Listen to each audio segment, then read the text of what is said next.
Assalamualaikum warahmatullahi wabarakatuh. Jumpa lagi di channel Babe Rahman, channel yang memberi edukasi tentang teknik negosiasi kredit macet di lembaga keuangan. Bapak Ibu, kali ini kita akan bahas surat dari Ibu Harisnawati di Balikpapan, Kalimantan.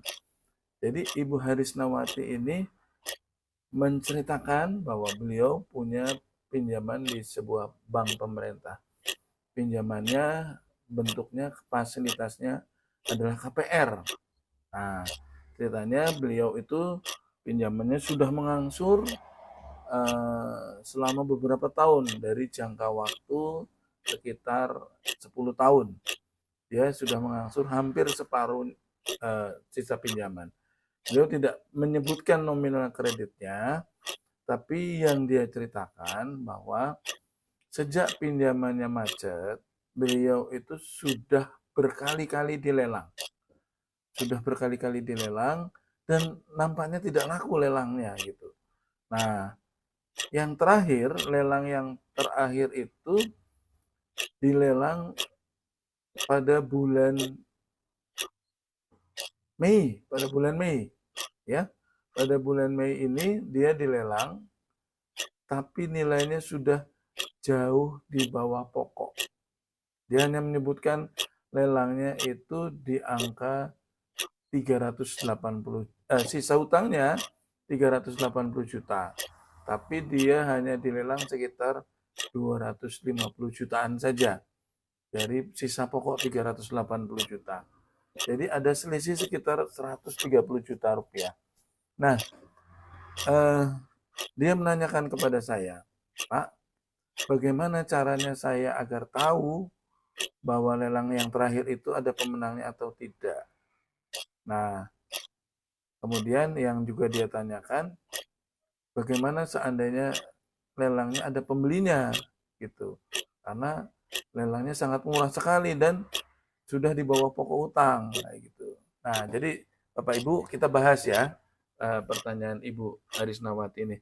Jadi, dalam kasus yang dialami Ibu Harisnawati itu istilahnya Bu Harisnawati itu pinjamannya dilelang, agunannya dilelang dengan cara konkuren. Lelang konkuren. Lelang konkuren itu adalah lelang yang dilakukan oleh bank dalam keadaan terpaksa, ya, karena bank menganggap penaksiran jaminan itu dulu terlalu tinggi seperti itu. Secara umum menafsirkannya seperti itu. Padahal kondisi saat ini yang memang ekonomi sedang tidak baik, semua aset juga ternyata nilainya turun ya. Jadi kita sering bisa saksikan di kota-kota ya, di sepanjang jalan banyak ruko, kios tulisannya dijual gitu. Nah, itu memang karena fenomenanya sekarang ekonomi lesu. Banyak aset-aset yang dijual dan tidak laku-laku gitu. Nah, yang terjadi dengan Bu Harisnawati itu karena beberapa kali dilelang nggak laku. Beliau tidak menceritakan sudah berapa kali dilelang, tapi sudah beberapa kali dilelang nggak laku, sehingga akhirnya bank memutuskan untuk melelang di bawah pokok hutang. Bayangin, utang masih 380 juta, cuman dilelang sekitar 250 jutaan. Berarti turun 130 juta dari pokok hutang. Nah, sayangnya Bu Harisnawati ini posisinya juga belum ada duit gitu. Jadi seandainya Bu Harisnawati itu ada uang, tentu akan lebih baik ikut lelang. Tapi tentu bukan dengan atas nama sendiri ya, mungkin bisa atas nama anaknya atau adiknya atau siapa, saudara gitu, untuk ikut lelang itu. Karena apa? Dengan ikut lelang konkuren, pertama pinjamannya dinyatakan lunas. Coba bayangin, 380 juta itu baru pokoknya saja.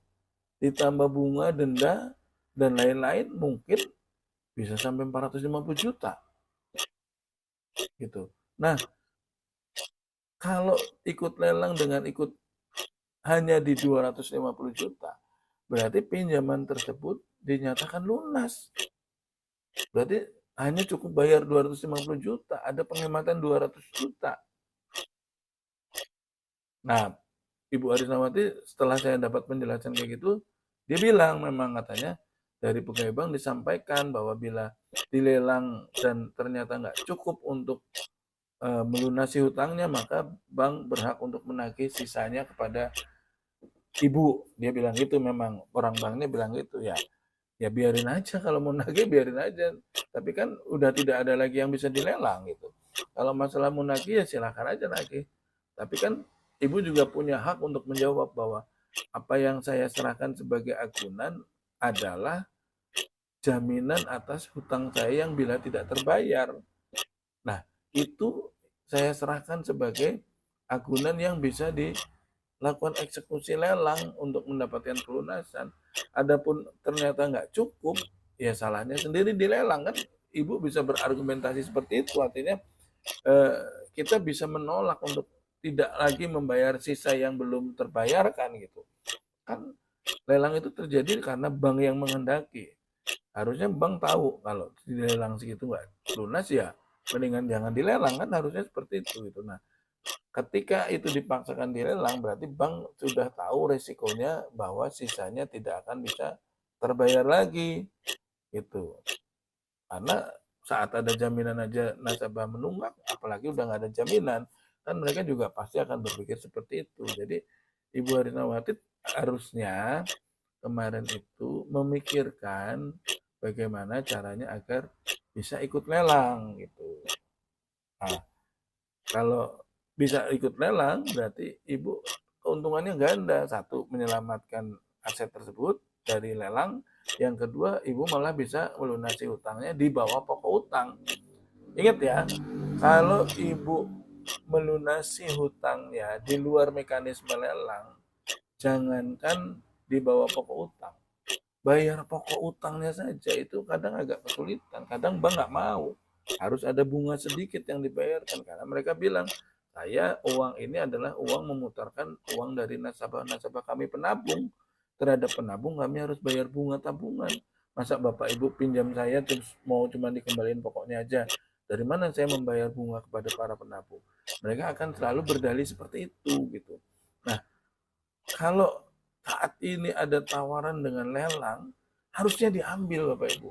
Jadi Bapak Ibu yang saat ini mungkin sudah pernah dilelang 1, 2 kali, 3 kali nggak laku, coba pikirkan